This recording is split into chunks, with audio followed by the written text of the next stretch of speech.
قصة نهاية العالم وأحداث يوم القيامة.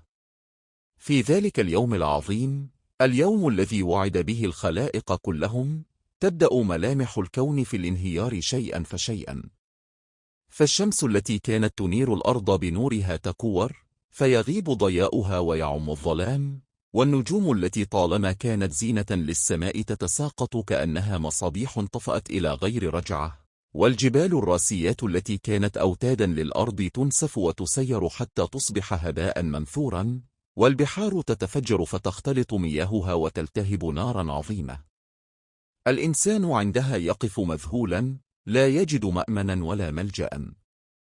الطيور تهرب، الوحوش تختلط، والناس ينظرون إلى السماء فإذا هي قد انشقت، وإذا الكواكب قد تفرقت، وإذا الكون كله ينهار أمام أعينهم. أصوات مرعبة تزلزل القلوب، وأرض تهتز بما فيها، وجبال تسقط، وأمواج تضطرب، والفزع يعم الوجوه. ثم يأتي الحدث الأعظم، النفخ في الصور. فإذا بالخلائق كلها تقوم من مراقدها، تخرج من القبور كما يخرج الجراد المنتشر، شاخصة أبصارها، تائهة في ذهولها، لا تدري أين المفر. تنظر يمينا فلا تجد منقذا، وتنظر شمالا فلا ترى مهربا. ويساق الناس جميعا إلى أرض المحشر، أرض عظيمة مبسوطة لا معالم فيها ولا جبال ولا وديان، كأنها صفحة بيضاء تنتظر كتابة المصير. هناك يجتمع الأولون والآخرون، لا يملك أحد لنفسه شيئا، الكل واقف ينتظر الحكم العادل من رب العالمين. يحضر الناس صفوفا، وتعرض الأعمال أمام أعينهم، وتنصب الموازين فلا يظلم أحد. تنشر الصحف، فيتلقى كل إنسان كتابه.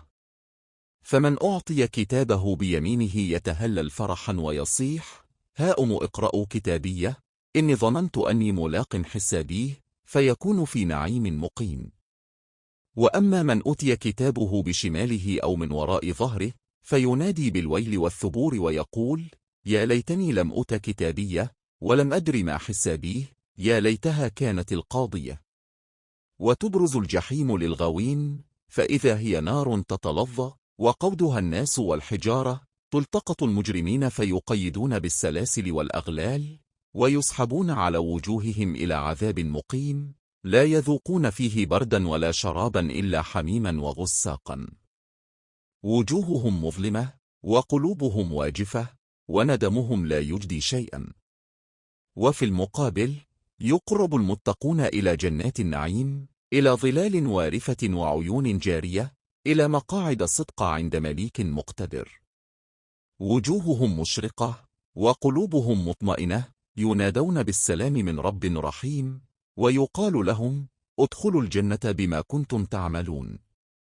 هناك يخلدون فلا خوف عليهم ولا هم يحزنون، يلتقون بأهلهم وذويهم، ويحيون حياة أبدية في نعيم لا ينفد. إنه اليوم الذي تزول فيه الدنيا وما عليها، اليوم الذي ترفع فيه الحجب، وتنكشف فيه الحقائق، وتظهر فيه عدالة الله المطلقة.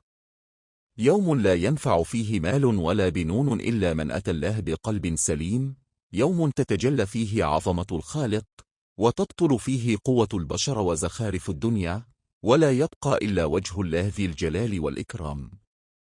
ذلك هو يوم القيامة، يوم الفصل، يوم لا مرد له ولا مهرب، اليوم الذي يقر فيه مصير الإنسان الأبدي، إما إلى جنات الخلود، أو إلى عذاب لا ينتهي.